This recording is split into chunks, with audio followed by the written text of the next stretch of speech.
بسم اللہ الرحمن الرحیم۔ آدمی کی خوبیاں ہی بعض اوقات اس کی دشمن بن جاتی ہیں۔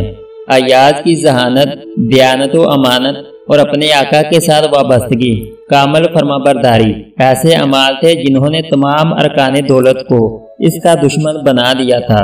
ایاز کے خلاف ان کے دلوں میں کدورت، بغض اور حسد کا مادہ روز بروز بڑھتا ہی جا رہا تھا۔ ادھر سلطان کا لطف و کرم اور جود و سخا ایاز کے حق میں بڑھ رہا تھا۔ ایک دن بد باطن عمرہ نے بادشاہ سے عرض کی کہ ہم غلاموں کی ناقص عقل میں یہ بات نہیں آ رہی کہ آپ ایک معمولی غلام ایاز کی عقل و بصیرت پر کیوں کر یقین رکھتے ہیں۔ سلطان نے اس وقت کوئی جواب نہ دیا اور مسلسل اس معاملے میں خاموش رہا۔ چند دنوں بعد دربار کے ان حاسد عمرہ کو ساتھ لے کر جنگل اور پہاڑوں کی طرف نکلا۔ کوسوں میل دور ایک قافلہ پڑاؤ ڈالے ہوئے تھا۔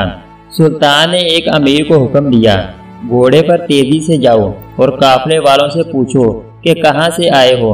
وہ امیر سلطان کے حکم کی تعمیل میں گیا اور کچھ دیر بعد واپس آ کر بتایا کہ قافلہ شہر رے سے آیا ہے۔ سلطان نے پوچھا، قافلے والوں کی منزل مقصود کیا ہے؟ اس کا جواب امیر نہ دے سکا۔ سلطان نے دوسرے امیر سے کہا، اب تم جاؤ اور پوچھو کہ کارواں کدھر جائے گا۔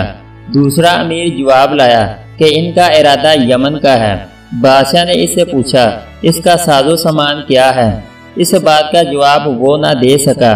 وزیر حیران ہوا کہ یہ تو اس نے معلوم ہی نہیں کیا۔ بادشاہ نے ایک اور امیر کو بھیجا اور حکم دیا کہ دریافت کر کے آؤ کہ ان کے پاس کیا سامان ہے۔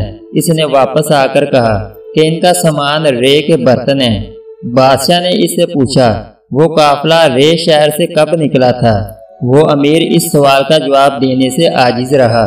بادشاہ نے ایک اور وزیر کو بھیجا تاکہ وہ معلوم کرے کہ انہوں نے سفر کب شروع کیا۔ اس نے واپس آ کر بتایا کہ 7ویں رجب کو یہ قافلہ رے سے روانہ ہوا، اور ساتھ ہی بادشاہ نے یہ بھی پوچھا کہ رے شہر میں اشیاء کا بھاؤ کیا ہے۔ وہ سلطان کے سوال کا جواب دینے سے عاجز رہا۔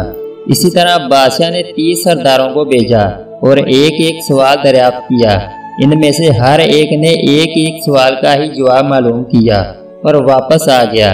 غرض سب امیر ناقص العقل اور پریشان ذہن ثابت ہوئے۔ قافلے والوں کا پورا حال کسی نے جاننے کی زحمت گوارا نہ کی۔ اس مشاہدے کے بعد سلطان نے ان بد باطن عمرہ سے کہا، تم لوگ ایاز پر اعتراض کرتے ہو کہ وہ اتنا منظور نظر کیوں ہے؟ سلطان نے ان پر ایک معنی خیز نظر ڈالی اور کہا، میں تم سے پہلے ایاز کا امتحان لے چکا ہوں۔ میں نے اس کو یہ دریافت کرنے کے لیے بھیجا کہ قافلہ کہاں سے آیا ہے۔ وہ گیا اور قافلے کا سارا حال دریافت کر کے واپس آیا۔ میں نے اس سے جو سوال کیا، اس نے تسلی بخش جواب دیا۔ جو معلومات تم 30 آدمیوں نے 30 پھیروں میں فراہم کی، اب تمہیں پتہ چل گیا کہ میں اس کی اتنی قدر کیوں کرتا ہوں۔ یہ سن کر سب امیروں کے چہرے شرم سے پانی پانی ہو گئے۔ انہوں نے اپنی گستاخی کی معافی چاہتے ہوئے کہا کہ بے شک ہم ایاز کی برابری نہیں کر سکتے۔ ایاز کی فراست، قابلیت، ذہانت خدا داد تھی۔ حمد ایک بیماری ہے، اس سے ہمیشہ بچنا چاہیے۔ اگر آپ کو ہماری ویڈیو اچھی لگے تو اس کو لائک اور سبسکرائب کر دیں۔